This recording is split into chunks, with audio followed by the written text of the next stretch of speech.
everyone, welcome back to Commerce Venture. I am Arun Gupta and I am here to teach you accountancy. Okay, now our topic is final accounts of sole proprietorship. This is a very important topic. Why? Because with the help of this topic, यानी इस topic के द्वारा हम ये identify कर पाते हैं कि हमारे बिजनेस में प्रॉफिट हो रहा है या लॉस हो रहा है। सिंपल सी बात है, आप लोगों ने पढ़ा ही होगा कि बिजनेस यानी हर एक बिजनेस करने का मेन मोटो होता है प्रॉफिट मैक्सिमाइजेशन या प्रॉफिट अर्न करना।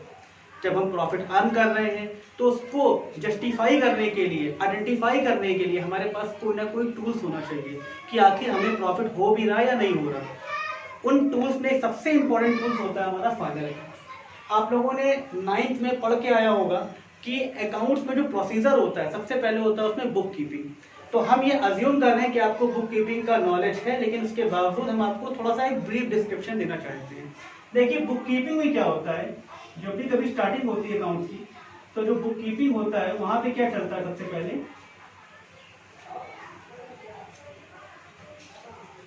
तो फर्स्ट ऑफ ऑल हम अपने बिजनेस में जो भी फाइनेंशियल ट्रांजेक्शन्स होते हैं या फाइनेंशियल इवेंट्स होती हैं, देखो बिजनेस में या तो ट्रांजेक्शन्स होंगी और या तो इवेंट्स होंगी, और वो ट्रांजेक्शन्स एंड इवेंट्स जो फाइनेंशियल नेचर की है, which can be quantify in terms of money, जिसको हम मनी के टर्म्स में मेजर कर सकते हैं, उसको हम बिजनेस में रिकॉर्ड करते हैं। और रिकॉर्ड करने का काम शुरू होता है कहाँ से, यानी बिजनेस में जो रिकॉर्डिंग शुरू होती है वो कहाँ से शुरू होती है, स्टार्टिंग कहाँ से होती है, तो वो स्टार्ट होती है आपकी जर्नल से। इसीलिए सबसे इंपॉर्टेंट जो प्रोसीजर है स्टार्टिंग का, that is known as journal. Starting कहाँ से हुई, जर्नल से हुई। जर्नल के बाद हम करते क्या है, जो भी ट्रांजेक्शन्स होते हैं, lot of transactions are take place, यानी बिजनेस में बहुत सारे ट्रांजेक्शन्स होते हैं। अब हम करते क्या है कि एक तरह के ट्रांजेक्शन्स को एक जगह क्लासीफाई कर देते हैं, यानी सेकेंड हमारा प्रोसीजर होता है classification. After recording the next process classification, and the classification is done through ledger, यानी क्लासिफिकेशन का काम हम किसके थ्रू करेंगे, लेजर के थ्रू करेंगे। एंड देन आफ्टर, उसके बाद हम लोग करते क्या है कि सारे ट्रांजेक्शन्स को समराइज कर लेते हैं, यानी समराइजेशन या समराइजिंग। और ये जो समराइजिंग का टास्क है that is done through the help of trial balance. और यहीं से, यानी ट्रायल बैलेंस के प्रिपरेशन से ही जो बुक कीपिंग का पूरा प्रोसीजर है वो हमारा फिनिश हो जाता है। और ये कहा जाता है कि जैसे ही बुक कीपिंग का प्रोसीजर फिनिश होता है उसी दिन से अकाउंटिंग का प्रोसीजर स्टार्ट होता है। और अकाउंटिंग के प्रोसीजर में होता क्या है, फाइनल अकाउंट। सबसे पहला ही प्रोसीजर है फाइनल अकाउंट, ठीक है। तो सबसे पहले बुक कीपिंग में 3 process, recording, classification, summarising. Recording कहाँ से हुई, जर्नल से हुई। क्लासिफिकेशन कहाँ से हुआ, लेजर से हुआ। And then after trial balance, and after trial balance we have to further proceed to final account, यानी इसके बाद हम लोग फाइनल अकाउंट को पढ़ने जा रहे हैं, ठीक है बेटा। तो जब एक बार बिजनेस में ट्रायल बैलेंस प्रिपेयर हो जाता है, उसके बाद हर एक बिजनेसमैन बिजनेस के प्रॉफिट एंड लॉस को फाइंड आउट करना चाहता है, और साथ साथ प्रॉफिट एंड लॉस के साथ साथ वो बिजनेस की फाइनेंशियल पोजीशन के बारे में भी जानना चाहता है। तो देखो होते कैसे हम लोग उसको आइडेंटिफाई करते हैं, यानी बिजनेस के प्रॉफिट एंड लॉस को आइडेंटिफाई करने के लिए और साथ साथ बिजनेस की फाइनेंशियल पोजीशन को जानने के लिए हम जिन अकाउंट्स को प्रिपेयर करने वाले हैं वो क्या क्या होते हैं। तो देखिए फाइनल अकाउंट्स में हम क्या क्या प्रिपेयर करेंगे। सबसे पहले जो हमारा आएगा that is trading account.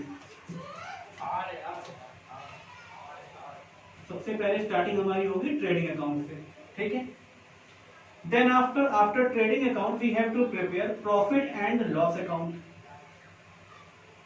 Profit and loss account. And after profit and loss account we have to prepare balance sheet.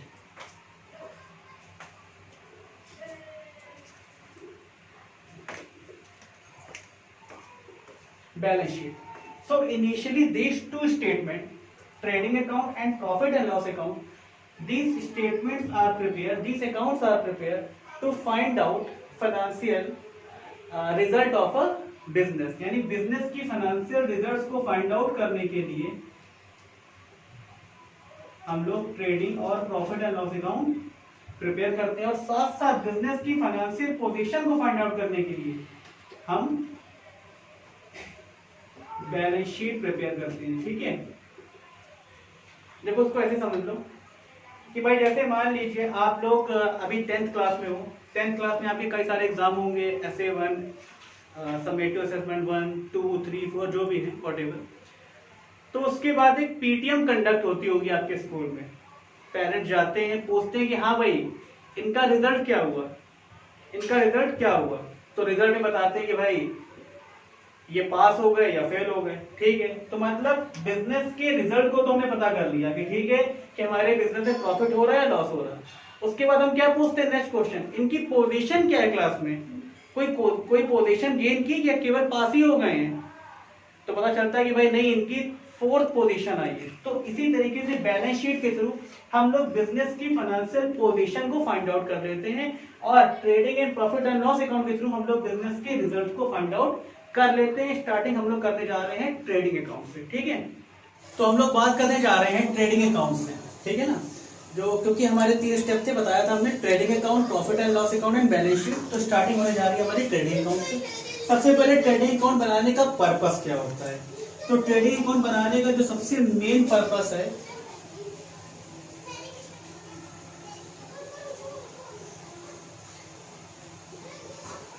It is prepare to find out gross profit और ग्रॉस लॉस। यानी business में या तो gross profit आएगा या gross loss आएगा। Business के gross profit और ग्रॉस लॉस को फाइंड आउट करने के लिए हम ट्रेडिंग अकाउंट प्रिपेयर करते हैं। ठीक, ट्रेडिंग अकाउंट को समझने के लिए हम लोग एक कॉन्सेप्ट सीखेंगे, और उससे आपको ट्रेडिंग और प्रॉफिट एंड लॉस के एक्सपेंस को आइडेंटिफाई करने में कभी कोई प्रॉब्लम नहीं आएगी। आइए देखते हैं। जैसे मान लीजिए हमारी एक प्रोडक्शन यूनिट है जहां पे हम प्रोडक्शन करते हैं। प्रोडक्शन होता कहाँ पे, फैक्ट्री में होता है। तो suppose this is a factory, यानी ये एक फैक्ट्री है, ये फैक्ट्री का गेट लगा हुआ है जहां से हमारे पास जो रॉ मटेरियल वगैरह होता है वो यहीं से एंटर करता है। बाकी जगह जगह यहाँ पे प्लांट हैं और भी तमाम सारी चीजें हैं, मतलब प्रोडक्शन हो रहा है, पैकिंग हो रही है, सारे मतलब अलग अलग सेल बने हुए हैं, सारी चीजें हो रही हैं। और यहाँ से क्या होता है, हमारी गुड्स को एंट्री की जाती है, यहाँ से हमारा गुड्स एंटर करता है। अब वो सारे एक्सपेंस जो इस फैक्ट्री के अंदर किए जाएंगे, वो किसी भी तरह का एक्सपेंस हो, अगर वो फैक्ट्री के अंदर किया जा रहा है तो that all are known as direct expense. और जितने भी डायरेक्ट एक्सपेंस होते हैं वो सारे ट्रेडिंग अकाउंट में एंट्री की जाती है उनकी। मतलब जितने भी एक्सपेंस जो इस फैक्ट्री के अंदर किए जाएंगे वो सारे के सारे ट्रेडिंग अकाउंट में रिकॉर्ड होंगे। और जैसे ही एक बार गुड्स बन के तैयार हो गया, जैसे ही एक बार गुड्स बन के तैयार हो गया और हमारी फैक्ट्री के गेट से बाहर निकल गया, ये जैसे ही हमारा जो गुड्स है वो फैक्ट्री के गेट से बाहर निकल गया, बाहर निकलने के बाद अब जो एक्सपेंस किए जाएंगे वो फैक्ट्री के एक्सपेंस नहीं है, that is not a direct expense. एक बात समझ लो, हम बार बार आपके सामने डायरेक्ट एक्सपेंस बता रहे हैं, तो देखो जरा डायरेक्ट एक्सपेंस और इनडायरेक्ट में अंतर क्या होता है। अब सपोज करो हमारा बिजनेस है, हम लेदर का हमारा बिजनेस है, यानी लेदर के शूज, लेदर के और जो प्रोडक्ट होते हैं वो बनाते हैं।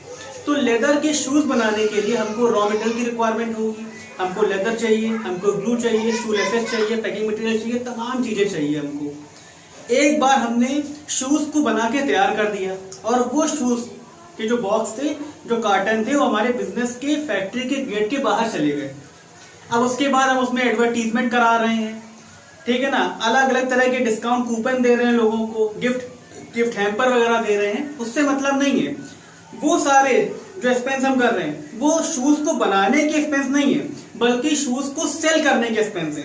That all are known as indirect expense. और डायरेक्ट क्या होता है, मतलब जो प्रोडक्ट को सीधे सीधे बनाने के एक्सपेंस होते हैं, मतलब उसको प्रिपेयर करने के जो एक्सपेंस होते हैं, that is known as direct expense. Factory में क्या होता है कि फैक्ट्री में रॉ मटेरियल आ रहा है, ठीक है ना। देखो अब रॉ मटेरियल जब आएगा तो भी ट्रकों से आएगा या किसी मोटर व्हीकल से आएगा, लॉरी से आएगा, हमको उस पर क्या देना पड़ेगा, फ्रेट देना पड़ेगा। क्योंकि जो ट्रांसपोर्टेशन फैसिलिटी हमको दे रहा है, जो ट्रांसपोर्ट कंपनी हमको ट्रांसपोर्ट फैसिलिटी दे रही है, तो फ्री में तो दे नहीं रही होगी, उसके लिए हमको कैरेज पे करना पड़ता है, फ्रेट पे करना पड़ता है। तो जो फ्रेट यानी जो ट्रक हमारा गुड्स लेके आया है, जो रॉ मटेरियल हमारा लेके आया है, काहे के लिए लेके आया है? फिनिश प्रोडक्ट बनाने के लिए। तो वो जो प्रोडक्ट हम उसके लिए जो हम गुड्स बनाएंगे उसको हम लोग करेंगे, उसके लिए जो एक्सपेंस हमारे होंगे वो सारे के सारे होंगे डायरेक्ट एक्सपेंस हमारे। अब जैसे मान लीजिए गुड्स बन के तैयार हो गया, रेडी हो गया।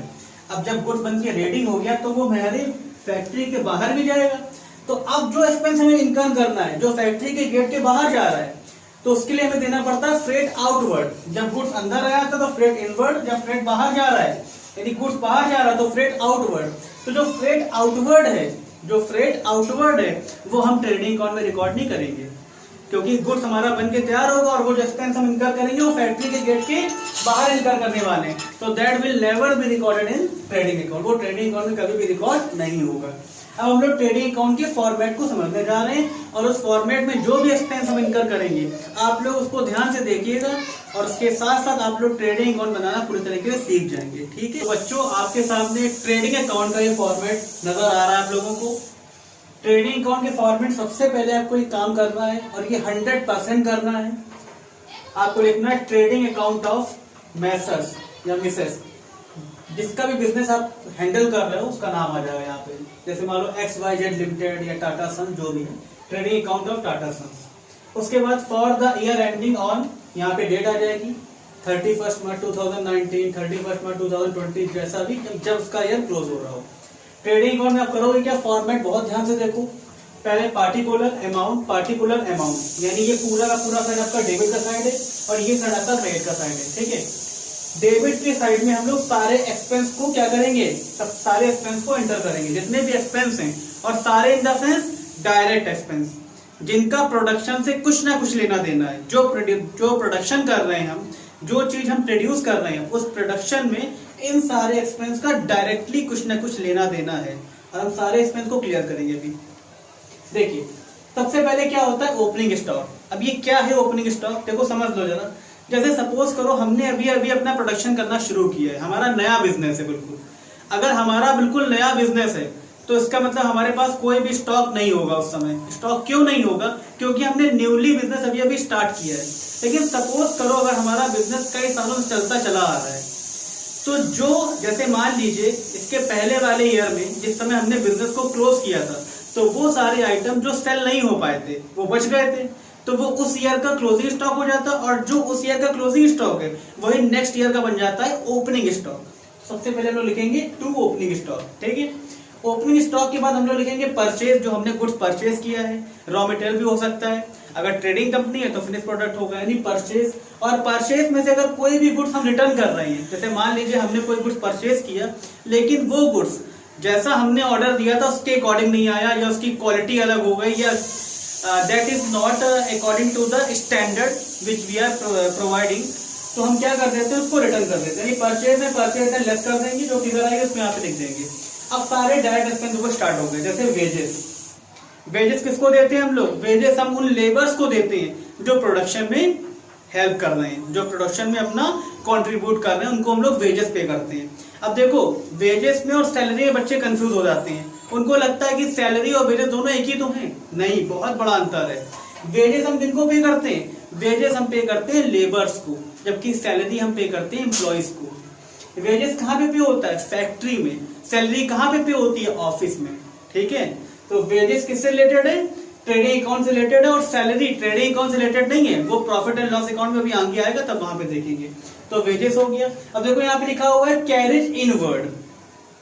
कैरेज इनवर्ड का मतलब होता है कि जो हमने कैरेज दिया है, कैरेज मीन्स होता है भाड़ा, हिंदी बोलते हैं भाड़ा या कन्वेंस।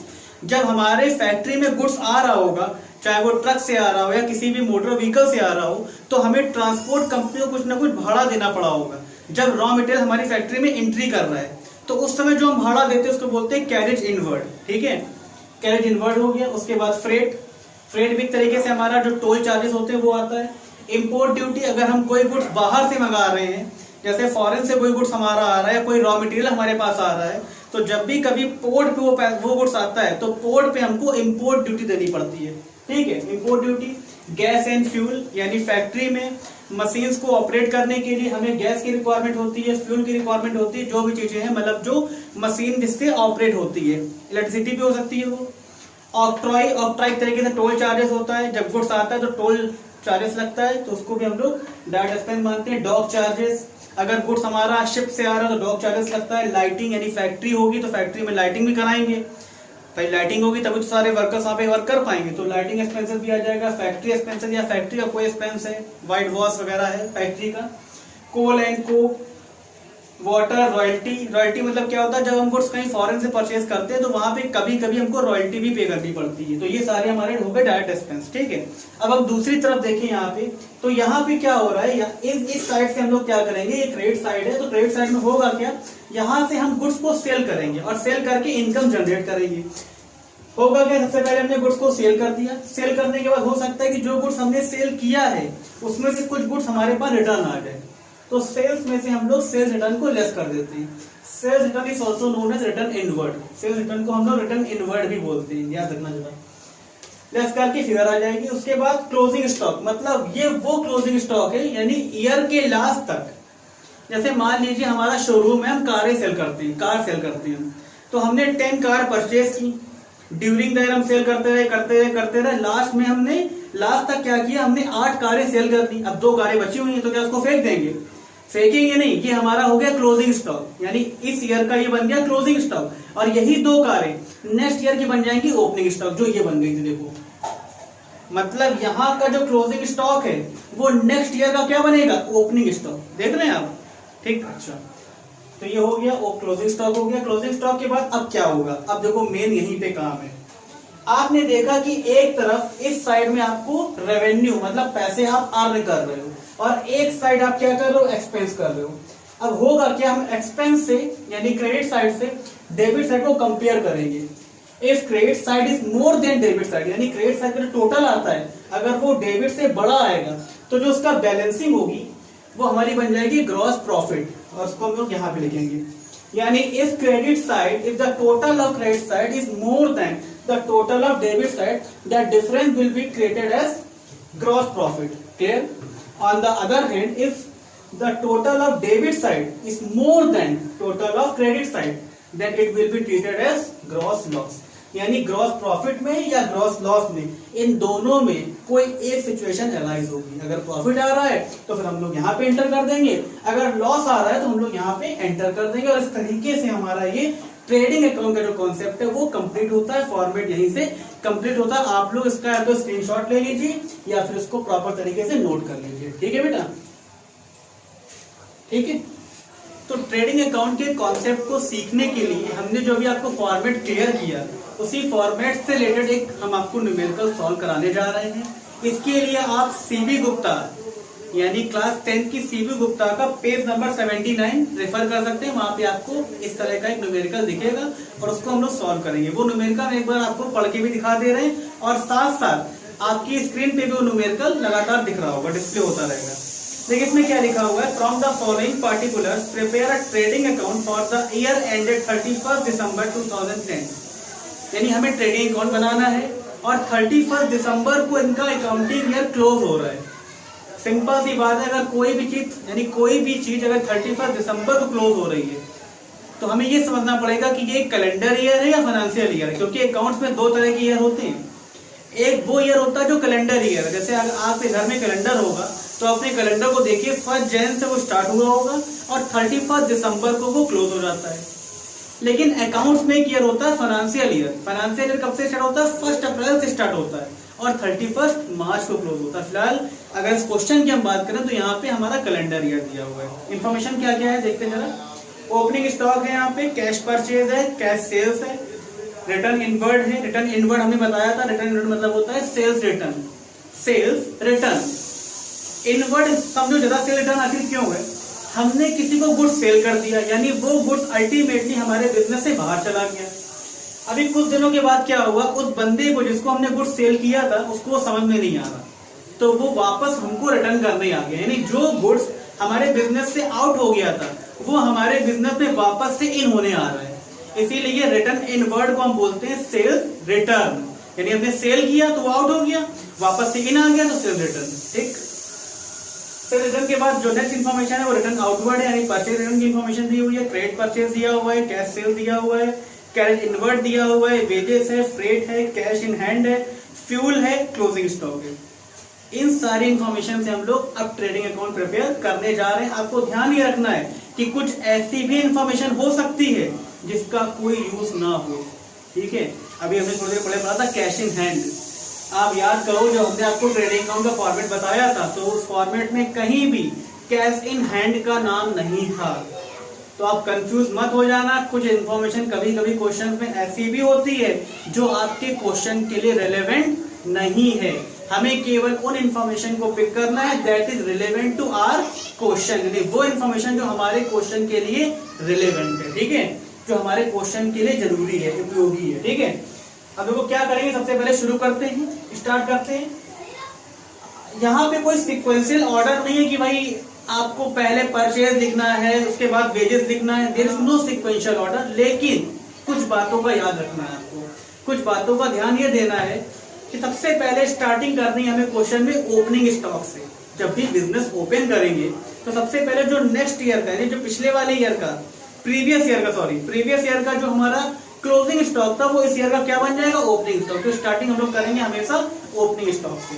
अब इस क्वेश्चन की अगर हम बात करें तो इस क्वेश्चन में ओपनिंग स्टॉक दिया हुआ है 55,000 रुपीज का। तो हम लोग लिखेंगे टू ओपनिंग स्टॉक, ठीक है। ओपनिंग स्टॉक इन्फॉर्मेशन कितनी दी है, 55,000 रुपीज। तो हमने लिख दिया 55,000 रुपीज का हमारा क्या है, ये हो गया हमारा ओपनिंग स्टॉक, ठीक है। उसके बाद अगर हम लोग क्वेश्चन को रेफर करें तो क्वेश्चन में यहाँ पे दो तरह की परचेज दी हुई है। एक परचेज दी है कैश परचेज और दूसरी परचेज दी है हमारी क्रेडिट परचेज। अब आप चाहे गुड्स कैश में परचेज करो या क्रेडिट में परचेज करो, कैश मतलब होता है आपने तुरंत पेमेंट कर दी है, और क्रेडिट मीन्स होता है आप पेमेंट करोगे, अभी नहीं किया, बाद में कभी करोगे। तो whether you are cash purchase और whether it is a credit purchase, दोनों परचेज को हम कंबाइन कर देते हैं, इसको बोलते हैं टोटल परचेज, और हमें टोटल परचेज से मतलब है। सबसे पहले हम लोग लिखेंगे यहाँ पे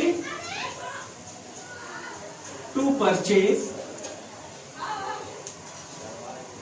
कैश परचेज को और क्रेडिट परचेज को दोनों को कंबाइन कर दीजिए। तो देखो यहाँ पे क्या लिखा हुआ है, कैश परचेज की फिगर दी है 35,000 और क्रेडिट परचेज की फिगर दी हुई आपके सामने यहाँ पे 55,000। तो 35,000 और 55,000 को अगर हम कंबाइन करें तो आता है 90,000।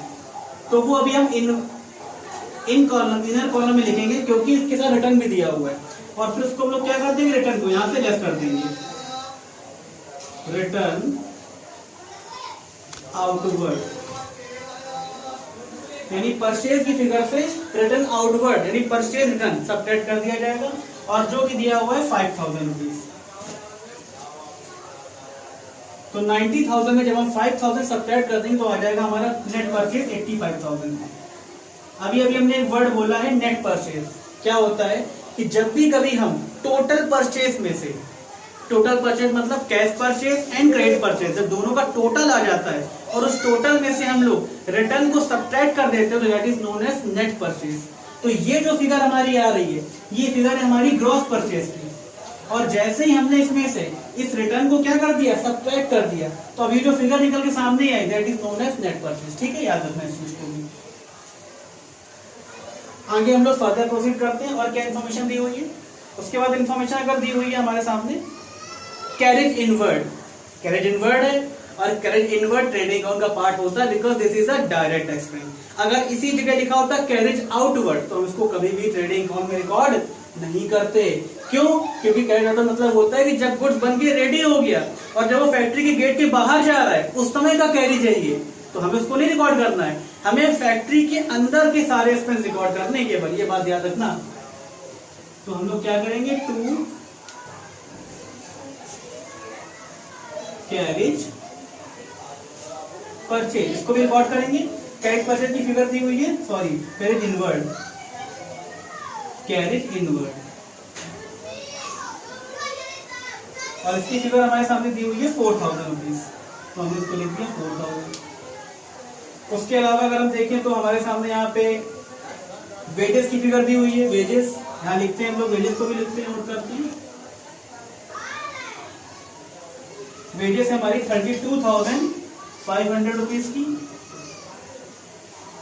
वेजेस के बाद यहाँ पे लिखा हुआ है freight, this is also part of trading account, ये भी हमारा ट्रेडिंग अकाउंट का ही पार्ट है, फ्रेट। और फ्रेट यहाँ पे दिया हुआ है 1,500 रुपीज का। तो 1500 रुपए का हमारा फ्रेट हो गया। फ्रेट के बाद अगर हम देखें तो एक कैश इन हैंड की फिगर दी हुई है, कैश इन हैंड। और आप लोग ध्यान से, आपको याद होगा कि ट्रेडिंग अकाउंट में कैश इन हैंड नाम का हमने कोई भी एलिमेंट्स आपको नहीं नोट कराया था। तो this is a irrelevant figure, यानी ये फिगर हमारे क्वेश्चन के लिए इररिलेवेंट है, इसको हमें कोई मतलब नहीं, इसको छोड़ दीजिए, स्किप कर देंगे। उसके बाद नेक्स्ट है फ्यूल एंड पावर। जब आप गुड्स तैयार करोगे फैक्ट्री में तो आपको फ्यूल की भी रिक्वायरमेंट होगी, पावर की भी रिक्वायरमेंट होगी, यानी एनर्जी की रिक्वायरमेंट होगी, वो भी हमारे ट्रेडिंग अकाउंट में रिकॉर्ड होगा। तो फ्यूल एंड पावर, तो फ्यूल एंड पावर है हमारा 4200 रुपीज, यानी 4200, ठीक है। उसके बाद हम लोग आते हैं क्रेडिट साइड में। यहाँ पे हमको फिगर दी हुई है, कैश सेल्स की है और क्रेडिट सेल की है। अब हमने कैश में सेल किया हो या क्रेडिट में सेल किया हो, अल्टीमेटली सेल्स तो है मेरे लिए वो, तो दोनों यानी cash sales as well as credit sales दोनों रिकॉर्ड होंगी। तो अल्टीमेटली जब भी कभी हम सेल्स को रिकॉर्ड करेंगे, अच्छा एक बात और याद रखनी है, जो एंट्री आप डेबिट में करेंगे वहां पे लिखेंगे 2, और जो एंट्री आप क्रेडिट में करेंगे वहां पे लिखेंगे बाई। तो बाई सेल्स, कितनी सेल्स है? तो देखिए अगर हम लोग, तो सेल्स में यहाँ पे कैश सेल है 75,000 और क्रेडिट सेल है हमारे सामने 1,20,000। तो अल्टीमेटली टोटल सेल हो गई हमारी 1,95,000। तो 1,95,000 की हमारी टोटल सेल है ये। अब 1,95,000 में हम ये देखें कि सेल्स रिटर्न तो नहीं दिया क्वेश्चन में, तो ऑब्वियस सी बात है सेल रिटर्न क्वेश्चन में दिया हुआ है। कितना रिटर्न है sales return? Sale return is also known as carriage inward, यानी 8,000 का दिया हुआ है यहाँ पे, 8,000 का।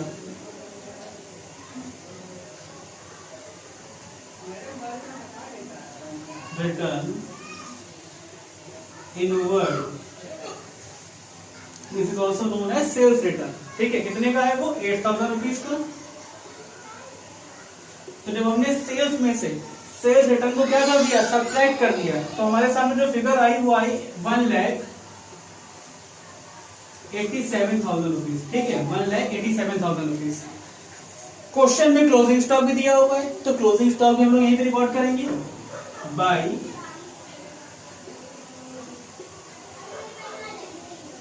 क्लोजिंग स्टॉक, और क्लोजिंग स्टॉक दिया है 50,000 रुपीज का। Now we have to compare credit and debit side, दोनों के साइड को हम कंपेयर करेंगे, देखते हैं कि किस साइड का टोटल हमारा बड़ा आता है। तो देखा अगर हमने, तो in this question the total of credit side is more than total of debit side, यानी क्रेडिट साइड का टोटल डेबिट से बड़ा आ गया है। तो जब भी कभी क्रेडिट का टोटल डेबिट से बड़ा आएगा, इसका मतलब इस क्वेश्चन में ग्रॉस प्रॉफिट की सिचुएशन हो रही है, यानी हमारे बिजनेस में प्रॉफिट हुआ है, ग्रॉस प्रॉफिट होगा। तो यहाँ पे क्या लिखेंगे हम लोग? तो ग्रॉस प्रॉफिट, और ये जो ग्रॉस प्रॉफिट हमारा आएगा कैसे आएगा? हम लोग क्रेडिट साइड को टोटल करेंगे और डेबिट साइड को भी टोटल करेंगे और दोनों के डिफरेंस को कर देंगे, यानी टोटल ऑफ क्रेडिट साइड और टोटल ऑफ डेबिट साइड, इसको पूरा ऐड करो तो यार ये हो जाएगा 2,37,000, ठीक है, ऐड करने के बाद। और उस टोटल में से ये सारी फिगर्स को हम क्या कर देंगे? सब्ट्रैक्ट कर देंगे। सब्ट्रैक्ट करने के बाद जो हमारी फिगर आएगी that is known as gross profit, और ये हम लोग कहाँ ट्रांसफर कर देंगे? Transfer to profit and loss account, यानी इसके बाद का प्रोसीजर होता है profit and loss account, transfer to profit and loss account. वहां पे हम लोग ट्रांसफर कर देंगे इस फिगर को, और वो फिगर हमारी आ रही है 54,800 रुपीज। बाद में दोनों साइड का हम टोटल कर देंगे, दोनों तरफ का क्या आ रहा है टोटल? 2,37,000, 2,37,000, यहाँ भी 2,37,000। तो इस तरीके से ये हमारा ट्रेडिंग अकाउंट कंप्लीट हो गया। अच्छा, कुछ लोग यहीं पे बैलेंसिंग फिगर भी लिख देते हैं, वो भी ठीक है। क्यों लिख देते हैं? क्योंकि भाई ये जो फिगर आ रही है 54,800, this is a balancing figure, मतलब हमने टोटल किया क्रेडिट का और टोटल क्रेडिट के टोटल से हमने डेबिट को सब्ट्रैक्ट कर दिया, तो जो फिगर आई है बैलेंसिंग फिगर तो है ही है, तो बैलेंसिंग फिगर भी है, ग्रॉस प्रॉफिट भी है। तो इस तरीके से आपका ट्रेडिंग अकाउंट ये कंप्लीट हो गया है, ठीक है। तो आई होप आप लोगों को ट्रेडिंग अकाउंट का जो कॉन्सेप्ट सिखाया गया है आज वो आपको समझ में आया होगा, और अगर बाई चांस आपको समझ में नहीं आया है तो आप इस वीडियो को एक बार रिवाइंड करके वापस से देख सकते हो और अपने जो भी डाउट्स हैं उसको क्लियर कर सकते हो। लेकिन बाई चांस अगर आपको रिवाइंड करने के बाद भी वो सारे कॉन्सेप्ट अगर क्लियर नहीं हो रहे हैं तो आप कमेंट बॉक्स में जाके अपनी क्वेरी को जरूर वहां पे लीव कर सकते हैं, छोड़ सकते हैं। हम आपके क्वेश्चंस के आपके सॉल्यूशंस देने का पूरा प्रयास करेंगे। ठीक है, तो आज के लिए केवल इतना ही, बाकी मिलते हैं नेक्स्ट वीडियो में। Okay, thank you.